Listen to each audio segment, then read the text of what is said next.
اب یہاں ایک اور چیز میں آپ کے سامنے عرض کروں، ڈیسیشن، اور یہ آپ کی زندگی کے لیے بہت اہم ہے، بہت اہم ہے۔ ایک طرف مال ہے اور دوسری طرف اخلاق ہے۔ آپ نے اگر مال کو پرائیورٹی دی اور کیریکٹر کو اگر آپ نے پرائیورٹی نہیں دی تو یہ بات آپ ذہن میں رکھیں، کبھی بھی آپ دنیا کے اندر بہترین انسان کی حیثیت سے کامیاب نہیں ہو سکتے۔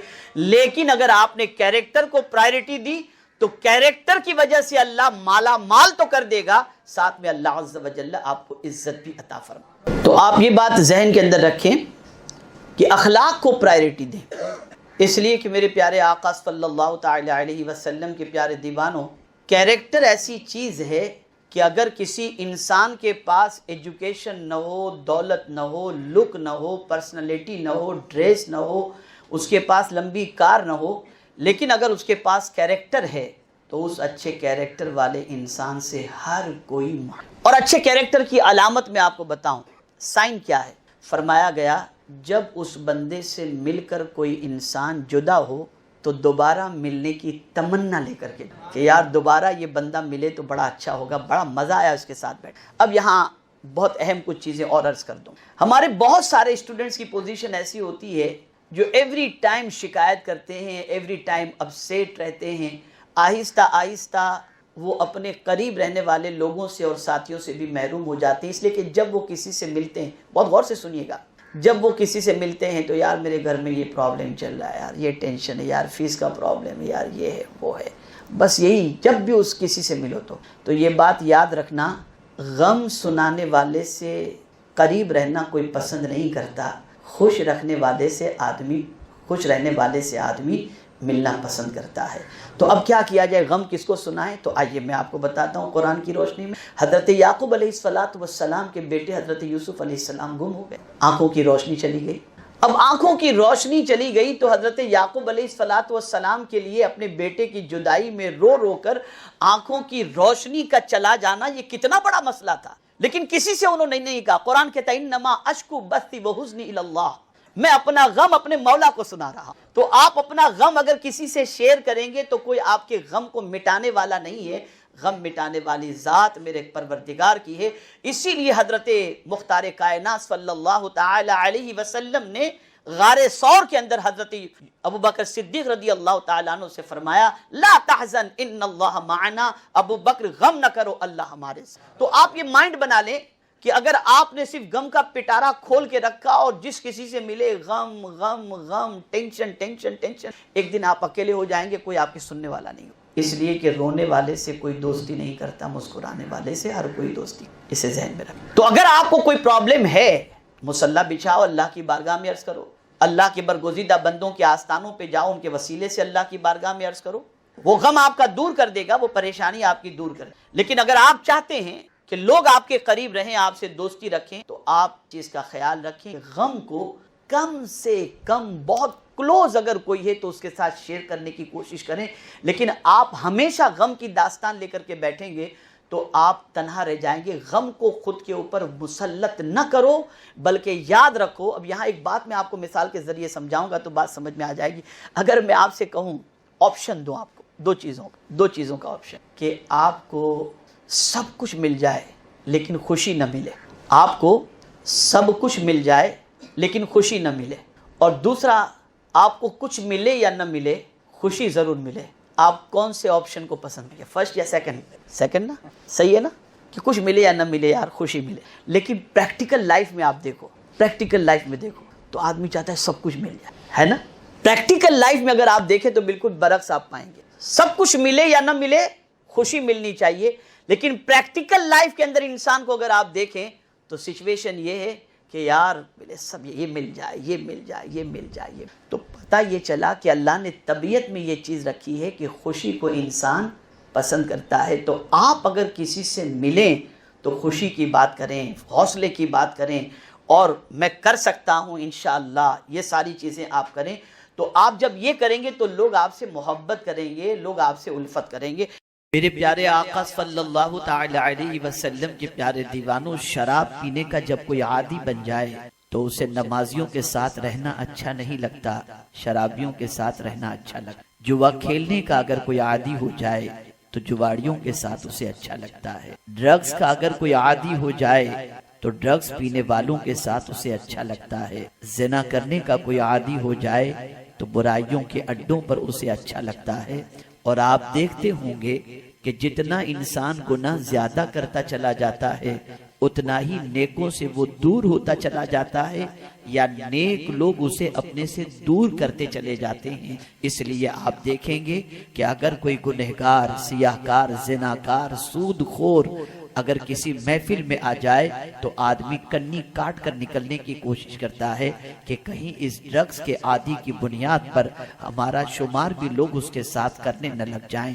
لیکن میرا پروردگار اور اس کے پیارے حبیب صلی اللہ تعالی علیہ وسلم گنہگاروں کو چھوڑ نہیں دیتے، بلکہ اللہ ایسے گنہگاروں سے بھی محبت فرماتا ہے، اور آقا کریم صلی اللہ تعالی علیہ وسلم بھی ان کو گناہوں کے دلدل سے نکالنا چاہتے ہیں۔ میرے پیارے آقا صلی اللہ تعالی علیہ وسلم کے پیارے دیوانوں، سوسائٹی کا ڈرگز استعمال کرنے والا سوسائٹی کی نظروں سے گر جایا کرتا ہے، شراب پینے والا شراب پینے کی وجہ سے سوسائٹی کے کریم لوگوں کی نظروں سے گر جاتا ہے۔ یہی حال میرے آقا صلی اللہ علیہ وسلم کے پیارے دیوانوں بڑے بڑے گناہوں میں زندگی گزارنے والے انسانوں کا ہوتا ہے۔ ایک فیلنگ ہوتی ہے، ایک احساس ہوتا ہے، ہم تو اتنے پاپی ہیں کہ شاید اچھا معاشرہ ہمیں قبول نہ کرے۔ عالم دیکھتا ہے تو گنہگار کی حیثیت سے اسے دیکھتا ہے، متقی دیکھتا ہے سیاہکار کی حیثیت سے دیکھتا ہے، پرہیزگار دیکھتا ہے پاپی کی حیثیت سے دیکھتا ہے۔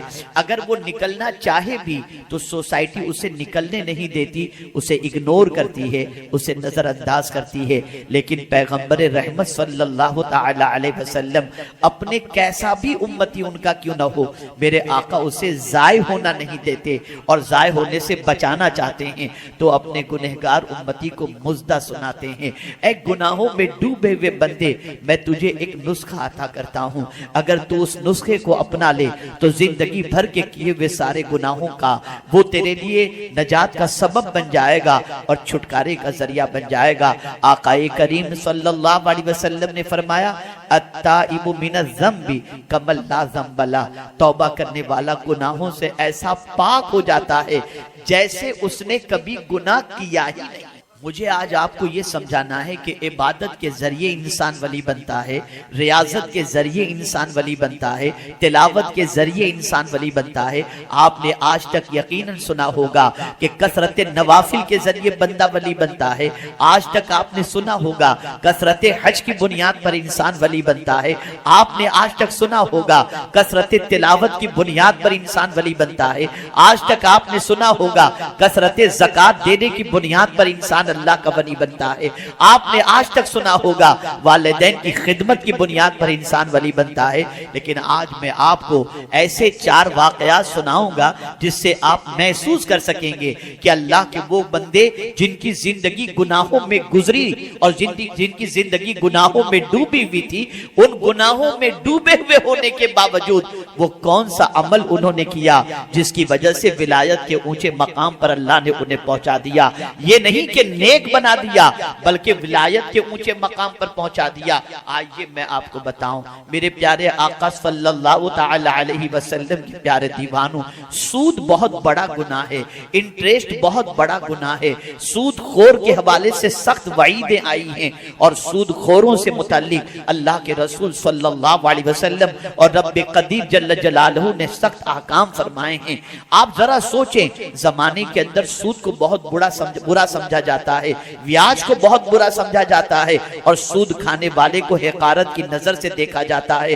اللہ اکبر میرے پیارے آقا صلی اللہ تعالی علیہ وسلم کے پیارے دیوانوں، لیکن تاریخ کے اندر ایک ایسا واقعہ بھی ملتا ہے جسے دنیا حبیب عجمی کے واقعے کے نام سے یاد کرتے ہیں۔ آپ جانتے ہیں یہ حبیب عجمی کون تھے؟ سود کا کاروبار تھا، لوگوں سے سود وصول کرتے تھے، سود پر پیسہ دیتے تھے، اور ان کی عادت تھی جب کسی کسی کو سود دیتے تھے تو سود کا پیسہ لینے کے لیے، بیاج لینے کے لیے، انٹریسٹ لینے کے لیے جب کسی کے یہاں چلے جاتے تو کبھی خالی ہاتھ نہیں لوٹتے تھے۔ اللہ اکبر! حبیب اعجمی جب کسی گلی سے گزرتے تو ننھے سے کھیلتے ہوئے بچے کہا کرتے کنارے ہو جاؤ، حبیب اعجمی سود خور آ رہا ہے، کہیں ایسا نہ ہو کہ اس کے قدموں کی دھول اڑ کر کے ہمارے چہرے پر آ جائے، جس کی وجہ سے ہم بھی اللہ کے عذاب میں گرفتار ہو جائیں۔ آپ اندازہ لگائیے، حبیب اعجمی سود کا کاروبار کرتے تھے، انٹریسٹ کا کاروبار کرتے تھے۔ اللہ اکبر! میرے پیارے آقا صلی اللہ تعالی علیہ وسلم کے پیارے دیوانوں، ایک شخص کو انہوں نے سود پر پیسہ دیا تھا۔ جب اس کے گھر پر پہنچے اور پہنچنے کے بعد آپ نے تقاضے کے لیے جب دروازے پر دستک دی، وہ شخص گھر پر موجود نہیں تھا، اس کی بیوی گھر میں موجود تھی۔ حبیب اعجمی نے کہا میں اپنا سود لینے کے لیے آیا ہوں۔ عورت نے جواب دیا میرا شوہر اس وقت گھر پر نہیں ہے، وہ تمہارے سود کے انتظام کے لیے در بدر کی ٹھوکریں کھا رہا ہے، کمائی کے لیے گیا ہے، محنت و مشقت کے لیے گیا ہے، وہ شام تک لوٹے گا، اگر کچھ لے کر آتا ہے تو تمہارے پاس پہنچا دے گا۔ تب حبیب اعجمی نے کہا تھا جانتے ہو میری عادت ہے کہ جب میں کسی کے یہاں جاتا ہوں تو بغیر بیاج کے پیسے لیے ہوئے، انٹریسٹ کے پیسے ہوئے واپس نہیں آتا، اگر تمہارے پاس کچھ ہے تو دے دو۔ اس خاتون نے کہا ہاں بکری کا ایک سر موجود ہے جو میرے پاس ہے، اگر تم چاہو تو اسے لے جا سکتے ہو، اس لیے کہ اس کے علاوہ میرے بچوں کو اور میرے کھانے کا اور کوئی ذریعہ نہیں ہے۔ اللہ اکبر! حبیب اعجمی نے کہا مجھے وہی دے دو۔ وہ لے کر کے اپنے گھر پہنچا اور پہنچنے کے بعد اپنی بیوی سے کہا اسے پکاؤ تاکہ ہم اسے اچھی طرح سے کھائیں۔ اللہ اکبر! چولہے کے اوپر ہنڈی رکھ دی گئی، اس میں بکری کا وہ سر رکھ دیا گیا۔ تھوڑی دیر کے بعد جب ایسا محسوس ہوا کہ گوشت تیار ہو چکا ہے، محسوس ہوا کہ کھانا تیار ہو چکا ہے اور ہنڈی میں جو موجود سر ہے وہ پک چکا ہے، تو حبیب اعجمی نے اپنی بیوی سے کہا جلدی سے وہ سر لاؤ تاکہ کھا کر کے میں اپنی بھوک کو مٹا سکوں۔ اللہ اکبر! میرے پیارے آقا صلی اللہ تعالی علیہ وسلم کے پیارے دیوان، آپ ذرا سوچیں، وہ جیسے ہی ہنڈی کو نیچے اتار کر اس کے اندر جیسے ہی تلاش کرتی ہیں کہ وہ سر پک چکا ہوگا، لیکن آپ جانتے ہیں ہنڈی میں اس سر کی بجائے پورا خون بن چکا تھا۔ اللہ اکبر! خون کو دیکھنے کے بعد حبیب اعجمی کی بیوی نے کہا دیکھو یہ سود کے پیسے کا انجام ہے، تم لوگوں کا خون چوس چوس کر کے سود جمع کرتے ہو۔ اللہ عز و جل سے ڈرو، پروردگار کا خوف اپنے دل میں رکھو، توبہ کرو۔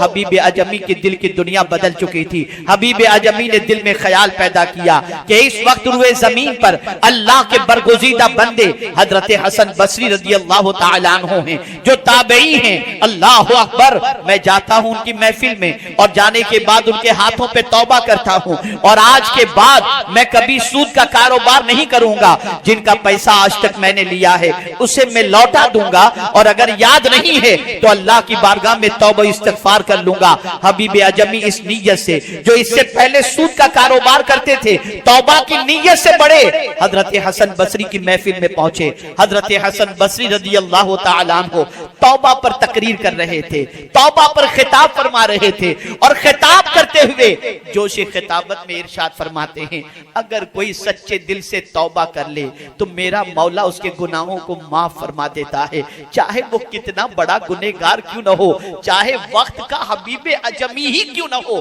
اللہ اگر سچے دل سے وہ توبہ کر لے تو اس کے گناہوں کو معاف فرما دیتا ہے۔ حبیب اعجمی اس محفل میں موجود تھے، کھڑے ہو گئے، کہا حضور آپ نے کیا فرمایا، دوبارہ فرما دیں۔ حضرت حسن بصری نے فرمایا اگر کوئی سچے دل سے توبہ کر لے مولا اس کی خطاؤں کو معاف فرما دیتا ہے، چاہے وہ وقت کا حبیب اعجمی ہی کیوں نہ ہو۔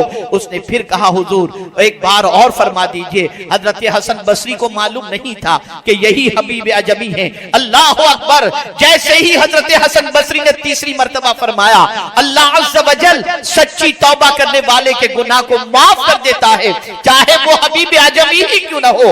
حبیب اعجمی آگے آئے، حضرت حسن بصری کا ہاتھ پکڑا، کہا حضور میں ہی وقت کا ناکارہ انسان اور مشہور زمانہ سود خور حبیب اعجمی ہوں، میں توبہ کی غرض سے حاضر آیا ہوں، حضرت میرے لیے دعا کر دیں، اللہ میرے گناہوں کو معاف فرما دے، میں سچے دل سے آپ کے ہاتھوں پہ توبہ کرتا ہوں، آج کے بعد سود کا کاروبار نہیں کروں گا، اور جس کا میں نے سود آج تک لیا ہے اور مجھے یاد ہے میں سب کو ان کا پیسہ لوٹا دوں گا۔ اللہ اکبر۔ میرے پیارے آقا صلی اللہ تعالی علیہ وسلم کے پیارے دیوانوں، رب العزت جل جلالہ نے حضرت حبیب اعجمی کی توبہ کو قبول فرما لی، اور توبہ کی قبولیت کے بعد حبیب اعجمی حضرت حسن بصری کی صحبت میں رہنے لگے، ان سے بیعت ہوئے، ان کی شاگردی قبول فرمائی، زندگی کے لمحات گزارنے لگے، یہاں تک حضرت حبیب اعجمی کو توبہ کر لینے کے بعد استقامت توبہ کی بنیاد پر اللہ نے اتنا اونچا مقام عطا فرمایا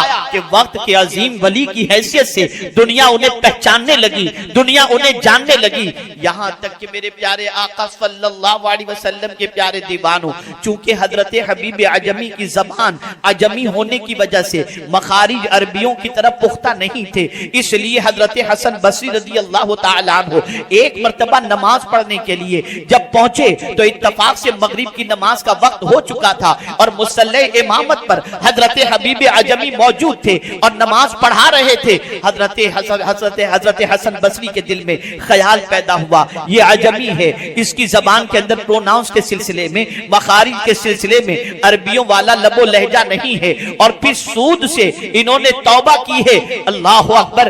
دل میں تھوڑا سا خیال آیا، اللہ اللہ میں ان کے پیچھے نماز پڑھوں یا نہ پڑھوں، اس تجسس میں تھے۔ بہرحال نماز مکمل ہوئی، نماز کے بعد حضرت حسن بصری رضی اللہ تعالیٰ عنہ، رات ہوتی ہے، بستر پر محو خواب ہوتے ہیں، خواب کے اندر جلوہ الہی نظر آیا، اللہ کی بارگاہ میں عرض کرتے ہیں، اے میرے کریم میں تیری رضا چاہتا ہوں، ذرا مجھے کوئی ایسا عمل بتا دے جس کے کرنے کے بعد تیری رضا مجھے حاصل ہو جائے۔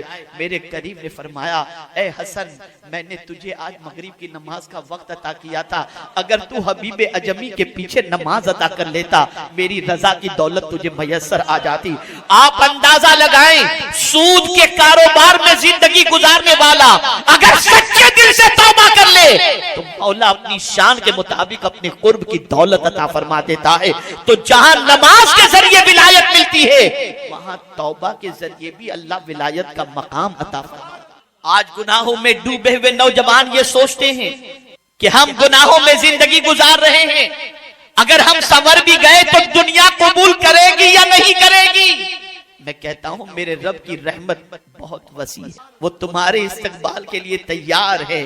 میرا رب ارشاد فرماتا ہے، اگر کوئی اللہ کی طرف، اللہ عز و جل ارشاد فرماتا ہے، اگر کوئی میری طرف ایک بالشت بڑھتا ہے تو میری رحمت ایک ہاتھ اس کے استقبال کے لیے تیار ہے۔ گناہوں کے دلدل میں پھنسے ہوئے نوجوان مسلمانوں، صرف یہ نہ سمجھو کہ سوسائٹی قبول نہیں کرے گی اگر ہم سنور گئے تو، آپ بس یہ سوچو اگر مولا قبول کر لے تو ساری کائنات قبول کر لے گی۔